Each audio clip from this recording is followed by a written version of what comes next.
Maria, con dâng lời chào mẹ. Ave Maria, con dâng lời chào mẹ. Khi tan màu nắng chiều và khi sương đêm nặng reo, con say sưa lời ca chào Ave Maria.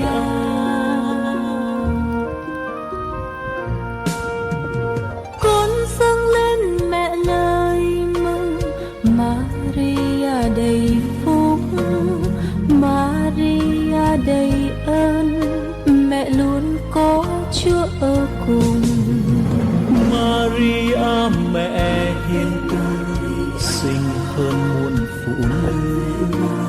Con dâng lên lời ca, mẹ tươi hơn muôn ngàn